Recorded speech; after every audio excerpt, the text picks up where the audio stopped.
Olá, hoje nós estamos aqui para falar sobre a atual guerra do Oriente Médio e nós conversamos com o professor Danilo Porfírio, que é professor de Relações Internacionais e Direito e especialista em questões árabes. Muito obrigada, professor, por ter aceitado o nosso convite. Eu que agradeço, estou à disposição. Professor, e qual a expectativa para esse possível cessar-fogo entre Israel e Hamas? A gente começa a perceber que o apoio incondicional, não é, o apoio solidário a Israel na contra-ofensiva, porque aqui entendo que há uma contra-ofensiva contra as forças do Hamas na faixa de Gaza, já não é unânime, ou não estamos mais vendo essa comoção generalizada em função da cadeia de ações num espaço urbano densamente povoado, onde o Hamas, querendo ou não querendo, utiliza o seu próprio povo como escudo humano, e isso vai gerar o quê? Morte de civis, morte em massa de civis. E o que está gerando uma grande agora comoção inversa, em favor inclusive do povo palestino, não é a morte de quaisquer civis, mas a morte de crianças, de jovens, de mulheres, de idosos. Então, a opinião pública em países democráticos, como Estados Unidos, como os países da União Europeia, elas são um fator decisivo para que os governos desses países tomem postura, inclusive para fins eleitorais. Não nos esqueçamos que o Biden, dentro em pouco, enfrentará uma eleição presidencial. E esse apoio dito incondicional a Israel pode custar a reeleição do Biden. Então já notamos modificações de postura, por exemplo, dos americanos, com a última resolução da ONU, que até então os Estados Unidos se posicionavam radicalmente em favor de Israel. Qualquer medida, qualquer resolução, lembre-se da ação frustrada do Brasil na construção de resoluções que foram vetadas pelos americanos. Agora que nós vimos não um veto americano, mas vimos uma abstenção dos americanos. Isso é um recado. Eu estou com vocês, israelenses, mas não estou incondicionalmente. Então, o que nós estamos percebendo agora? Existe uma rede de composições e acordos liderados pelos Estados Unidos, de um lado, e o Catar de outro. Por que o Catar? Catar é um país que acolhe hoje as lideranças da Irmandade Muçulmana, o movimento de Islã político sunita, no qual o Hamas surgiu. É um braço, vamos dizer, um ramo da Irmandade Muçulmana na faixa de Gaza, na região de Israel, entre os palestinos. E o Catar também, junto com os americanos, compõe agora o quê? Uma rede de acordos e contatos no intuito de acontecer um cessar-fogo por tempo indeterminado entre Israel e Hamas. Então me parece que teremos novidades aí em poucas semanas, né? Nós estamos aí na semana do dia 20, 21 de novembro, dentro em pouco nós teremos o quê? Novidades, talvez, com a composição de um cessar-fogo. Mas insisto, cessar-fogo não é fim da guerra. Cessar-fogo não é o quê? O fim definitivo das hostilidades. A ocupação continua. Uhum. E o presidente Lula, ele comparou os ataques do Hamas com os ataques do Estado de Israel. Você acha que esse posicionamento é adequado para o Brasil? Pode ser infeliz. Eu até me solidarizo com o nosso presidente da República no que se refere à sensibilização de mortes de civis palestinos oriundos desse contra-ataque de Israel. Mas quando o presidente Lula enfatiza essa comparação, ele não deixa claro até que ponto isso também é responsabilidade do Hamas. Porque desde o início, eu lembro isso para quem me pergunta, a guerra de Israel no espaço da faixa de Gaza seria aquilo que nós estamos vendo. A previsão era aquela, uma guerra urbana. Uma guerra urbana num espaço de 300 quilômetros quadrados. Com uma população de quase 1.600.000 habitantes, quase 2 milhões. Então é um espaço densamente povoado. Então é difícil você não fazer uma contraofensiva regular sem o custo de vidas. Aqui eu estou falando de realpolitik. Né? Ninguém gosta de perder vidas. E nós temos que entender que o Hamas é um movimento de insurgência político, braço da Irmandade, que usa do recurso do jihadismo. Filosofia jihadista, ou seja, ele tem uma causa religiosa. E ele o quê? Com base numa causa político-religiosa, ele se sente legitimado ao quê? A recorrer de técnicas ofensivas sem parâmetro ético. Inclusive, o inimigo não é um inimigo apenas real, mas é um inimigo transcendental. Israel representa o Ocidente. O Ocidente representa a ameaça ao Islã. Eu vou usar as palavras do outrora líder iraniano, Ayatollah Khomeini. O Ocidente é o grande Satã, é uma guerra cósmica entre o bem e o mal. Onde o mal é o Ocidente. Onde o mal é o Ocidente. Então o que acontece? Por que eu estou falando de tudo isso? Vimos no primeiro momento o grupo Hamas sequestrando israelenses e utilizando como escudos. Mas também nós temos que perceber que o Hamas utiliza-se do artifício de se proteger no meio de civis. Então, veja, olha, escolas estão sendo bombardeadas, olha, hospitais estão sendo bombardeados. Mas, como Israel já está demonstrando, comprovando, o Hamas realmente criou uma rede de túneis. Então ele tem o quê? Estabelecimentos subterrâneos, propositalmente debaixo de grandes concentrações urbanas. Em especial, mesquitas, escolas e hospitais.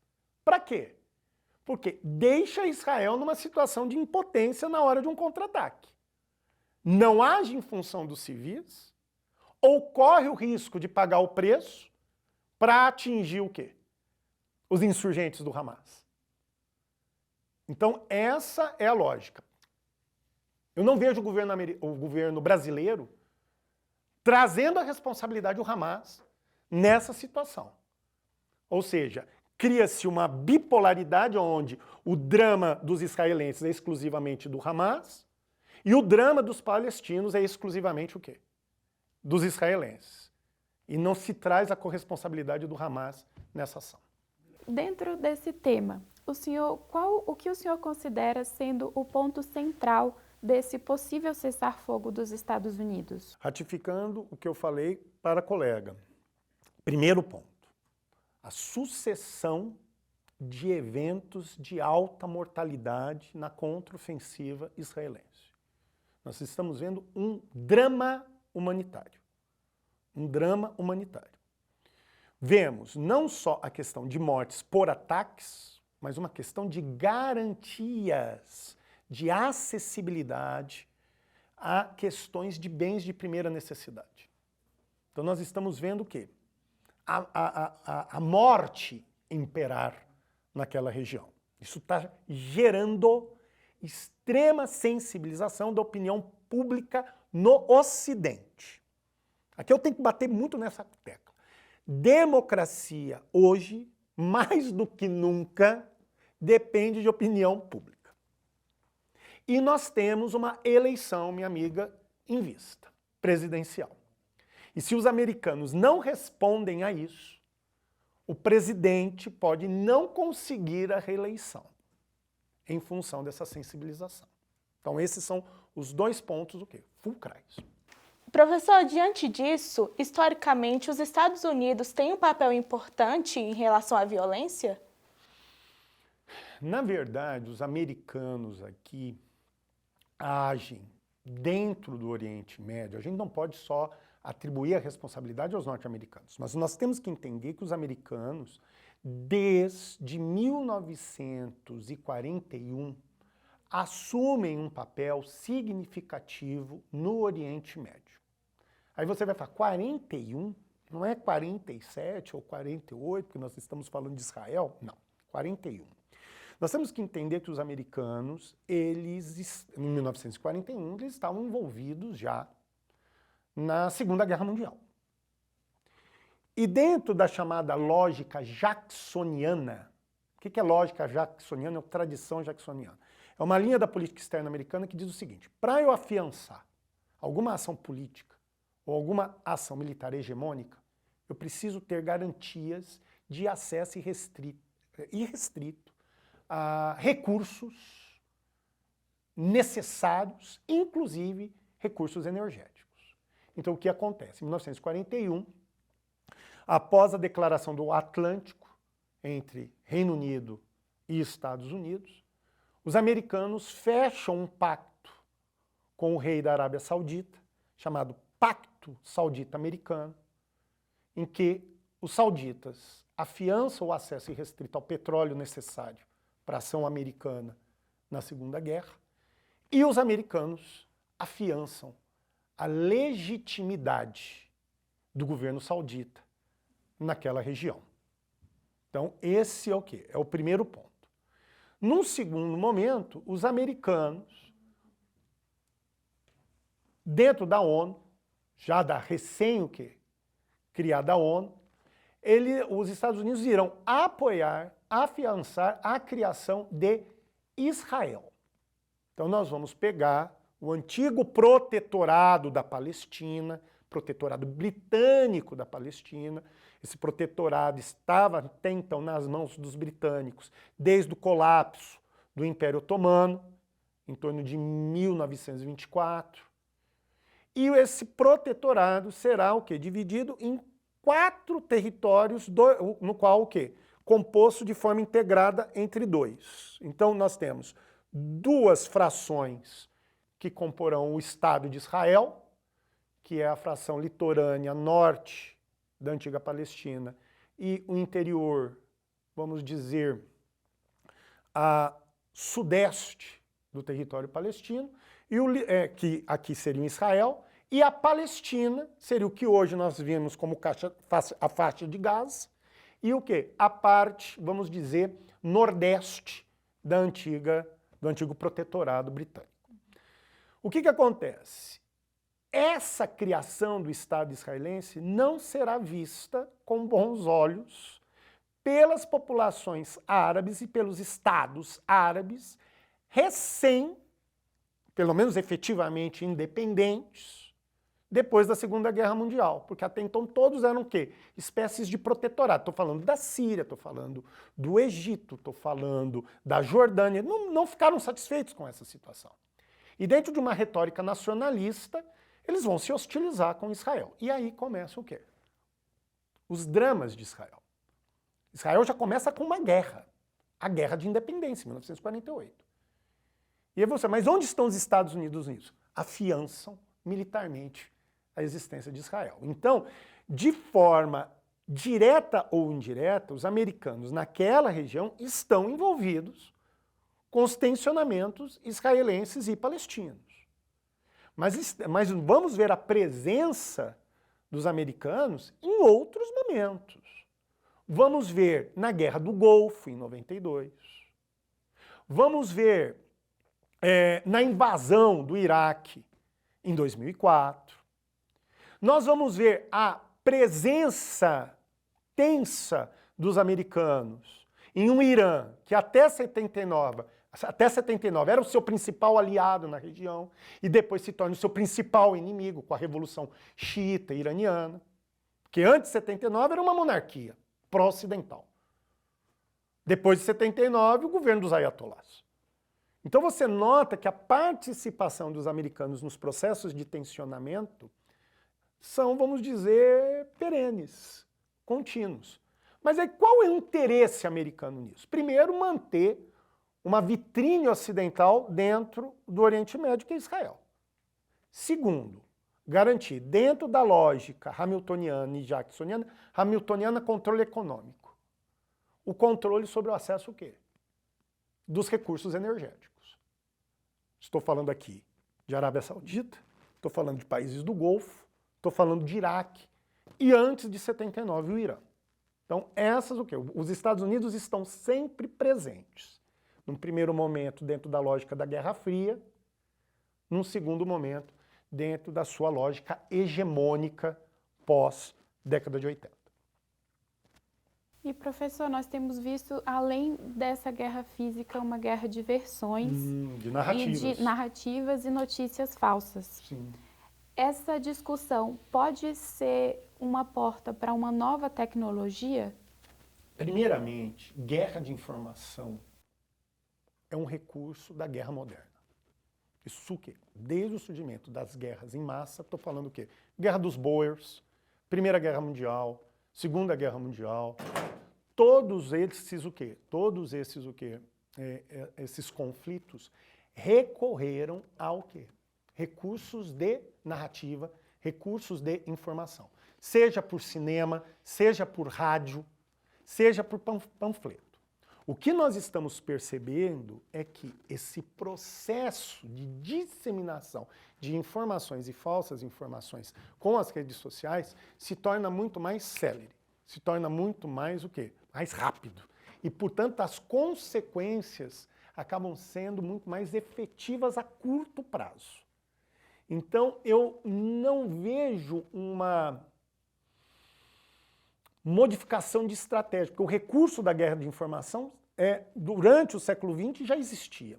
O que nós vamos perceber é que com a lógica das redes sociais, com a lógica da celeridade da internet, nós vamos ver o quê? Que essa guerra de informação, por chegar de forma direta, sem peneira de uma mídia, vamos dizer, oficial, ela se torna, inclusive, efetivamente desastrosa a curto prazo. Isso pode, inclusive, definir consequências de conflito e transformar outrora mocinhos em bandidos em curto espaço de tempo. Questões de legitimidade. Discurso é legitimidade. A retirada dos brasileiros de Gaza foi demorada. O senhor entende que isso pode trazer uma dificuldade para as relações diplomáticas? Nós temos que tratar da realidade da guerra.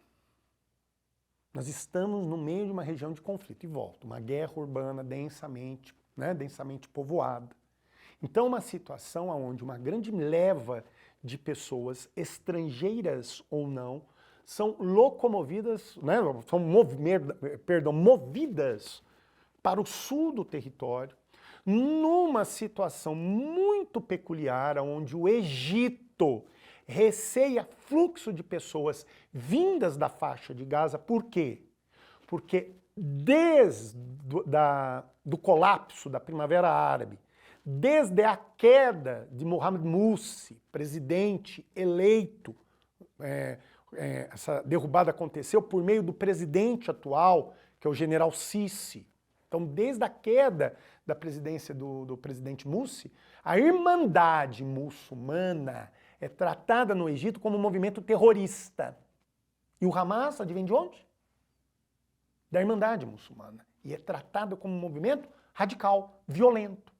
Então o Egito tinha receio de um fluxo em massa de pessoas, aonde o que? Nós perceberíamos infiltração de insurgentes do Hamas.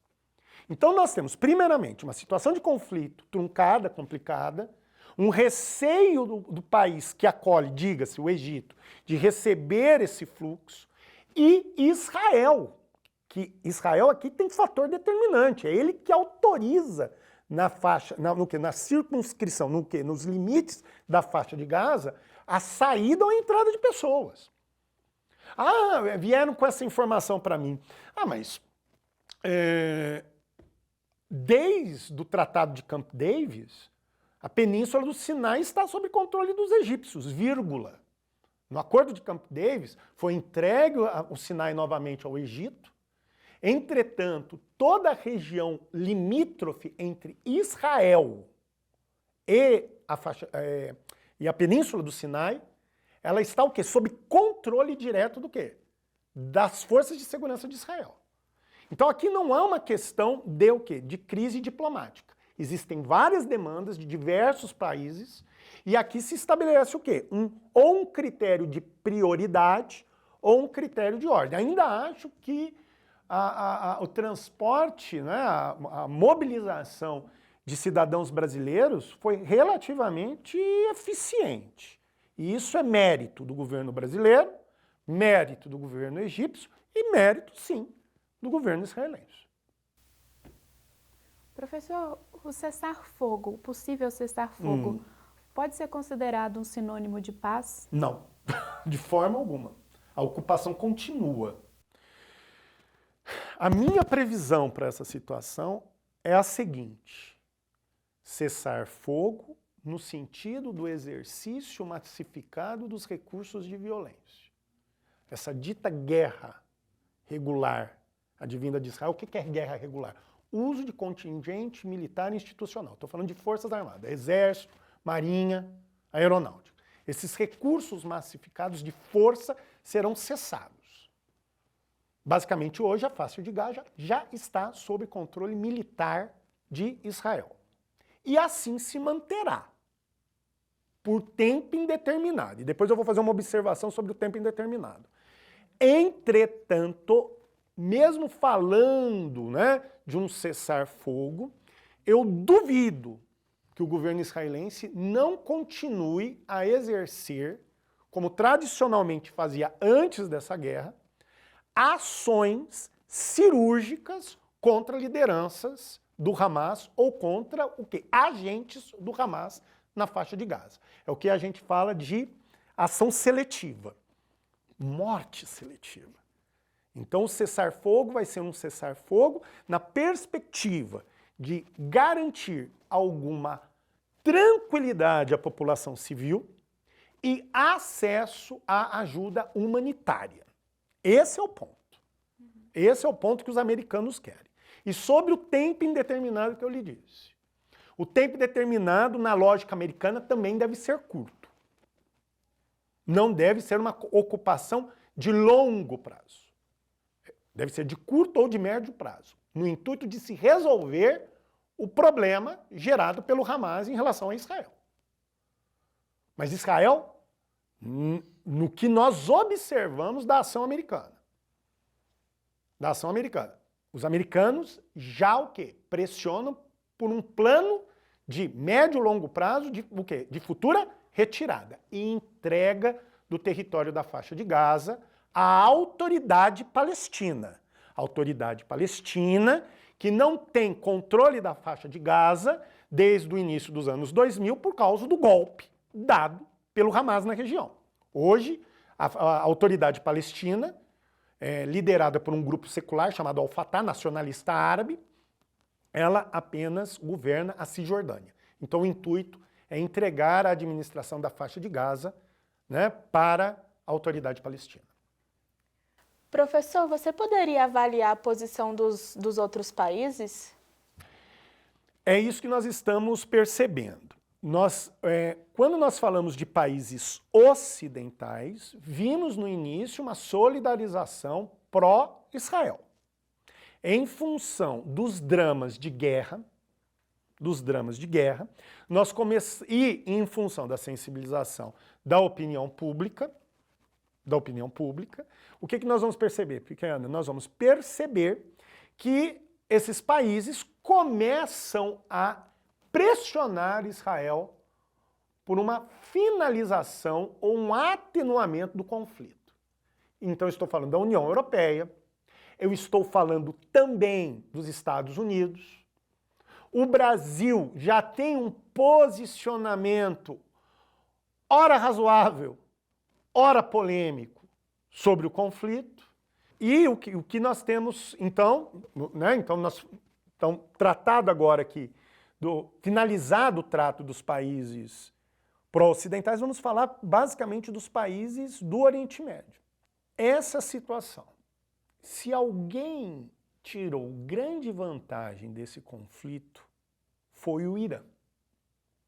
Porque o Irã estava testemunhando o seu enfraquecimento enquanto liderança regional. Então, o Irã é uma potência regional no Oriente Médio que tem forte influência sobre o que nós chamamos de arco xiita, que é o Iraque, a Síria e o Líbano. Inclusive, é um dos principais financiadores do movimento de insurgência xiita libanês, chamado Hezbollah, que ainda age contra Israel nesse conflito, solidarizando-se com o Hamas, no sul do Líbano. No sul do Líbano. É importante lembrar que o Hezbollah é mais do que um movimento de insurgência. Ele é um movimento político, ele é um partido político, ele é uma força militar. É como se fosse um Estado dentro do Estado libanês, apoiado pelo Irã. Só que o que acontece? O Irã se sente enfraquecido pelo quê? Pelos constantes tratados de acomodação e paz dos países árabes locais com Israel. Começamos lá na década de 90 com Jordânia, né? Na década de 80 com o Egito.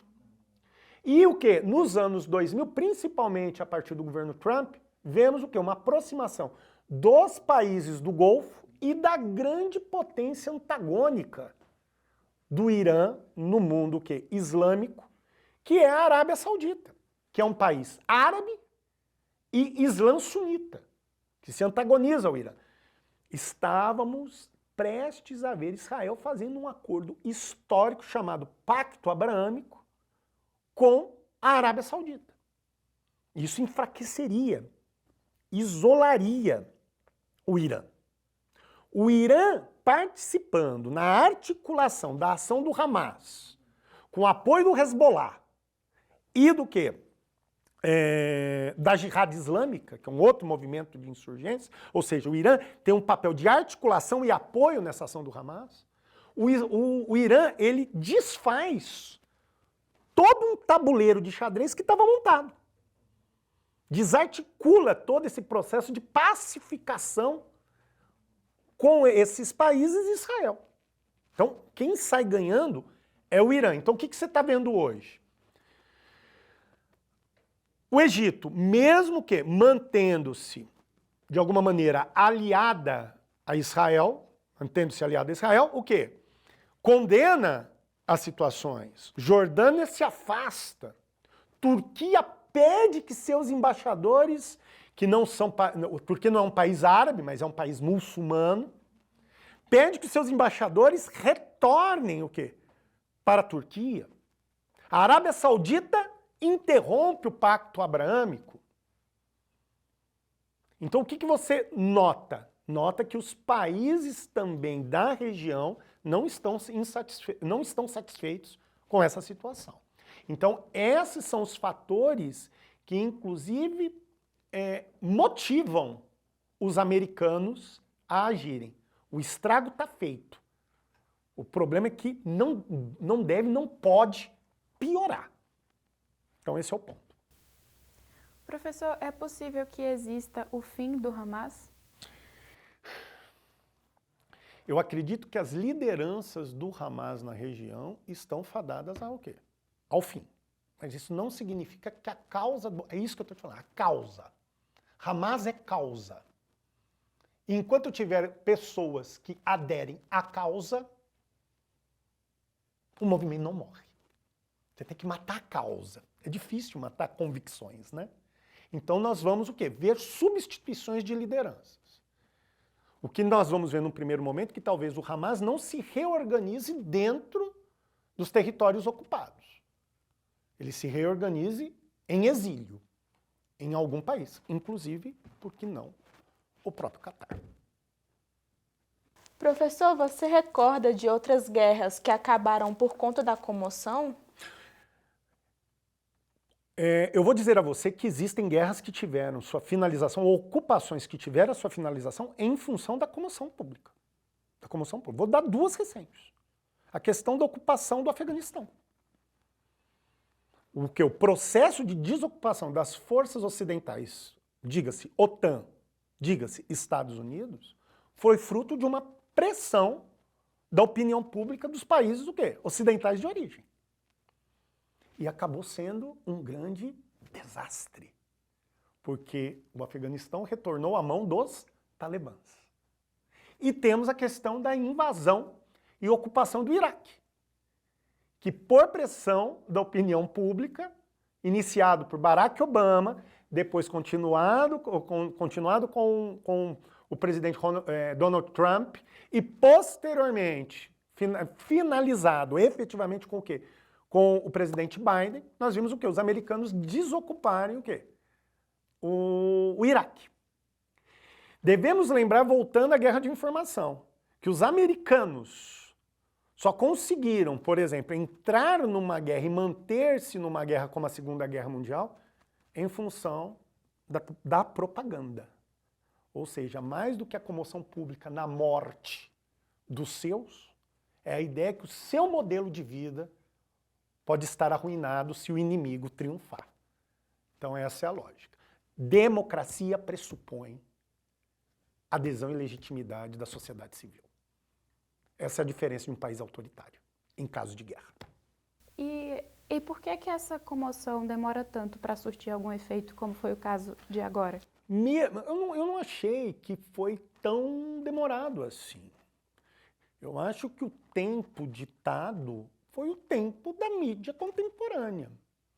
Nós temos que perceber, minha cara, que a guerra começou em outubro. 7 para 8 de outubro. Nós estamos onde? Estamos no dia 20 de novembro. É basicamente 1 mês e 15 dias de conflito. Que historicamente, para um conflito, é muito pouco. A comoção aconteceu de forma célere em função do quê? Das redes sociais. Essa comoção demoraria o quê? Na década de 80, sim, porque o acesso a essas informações, primeiro era seletivo e institucional, passava por uma mídia institucional. Até chegar o quê? A cidadã comum, passava-se por o quê? Por uma empresa, por uma rede de mídia, que muitas vezes compactuava com o establishment político. E é isso que eu falo, a internet já não tem mais o quê? Vamos dizer, essa peneira, esse filtro. A informação vem direto. Então, a comoção se manifestou rápido. Rápido a ponto de se pedir um cessar-fogo em menos o quê? De 2 meses. Então, esse é o ponto. E qual pode ser o próximo passo dessa guerra, especialmente levando em conta essa declaração do possível cessar-fogo? Então, vamos lá. Vamos fazer uma breve análise para a gente concluir com a sua pergunta. Primeiramente, o conflito tomou dimensões que não eram esperados nem pelo Hamas, nem pelo Irã. E vou te dizer por quê. Achava-se que esse conflito seria um conflito regionalizado e os americanos dariam apenas apoio econômico e apoio logístico de forma indireta, não apoio militar. Quando o Hamas observa que 2 porta-aviões chegam à costa de Israel / faixa de Gaza, submarinos começam a se fixarem no Golfo. O recado é claro. Os americanos vão conter a ação do Irã e isso não será regionalizado. E se o Irã ou o Hezbollah, de forma mais enfática, usasse de força contra Israel, os americanos entrariam na parada. Então eles não esperavam uma ação militar direta dos norte-americanos. Então o que nós vamos perceber é que a dimensão do conflito ficou restrita ao quê? Ao território palestino-israelense. Esse é o primeiro ponto. E é aí que eu quero fechar. Então, quais são as perspectivas? Os americanos o quê? Já contiveram a grande ameaça. que é a ameaça iraniana, a regionalização do conflito. Talvez agora nós vamos voltar, os americanos vão voltar a sua atenção para o Iêmen, porque eles estão criando o quê? As forças Houthis pró-xiitas estão criando bloqueios de transporte naval no Mar Vermelho. Então os americanos poderão agir ali de uma forma mais o quê? Contundente. Mas em princípio a ameaça iraniana foi contida. Então o que nós vamos perceber agora? Contido, está restabelecida a segurança de Israel. Os americanos vão começar a quê? A pressionar os israelenses a um trabalho de transição. Transição pós-ocupação. Pós-ocupação. A saída de Israel, e aí o quê? A pergunta é: quem vai ocupar esse vácuo de poder do Hamas? Nós vamos restaurar a autoridade do Fatah e a ação institucional da autoridade palestina na faixa de Gaza? Essa é a grande indagação. E aí nós vamos perguntar, Israel, o governo de Israel, também é outra coisa que a gente não sabe, será que Netanyahu sobrevive ao pós-guerra, em termos políticos? Porque eu falo isso, podemos ver dois fenômenos. Uma suspensão da impopularidade do Netanyahu até o fim da guerra, e com o fim dos conflitos o Netanyahu cai, porque a ideia de unidade nacional não tem mais sentido, ou o Netanyahu se fortalece como vencedor. Eu falo sempre que é a síndrome de Thatcher. Thatcher, na década de 80, quase caiu numa crise política no Reino Unido, até que estoura o quê? A Guerra das Malvinas. E ela se torna a famosa o quê? Dama de ferro. Então Netanyahu, o quê? Nós temos que observar isso. Se Netanyahu mantém-se no poder ou cai no pós-guerra. Mas só para finalizar, eu não vejo aqui uma ação americana influenciando na manutenção da existência política do Netanyahu. Isso é uma questão doméstica.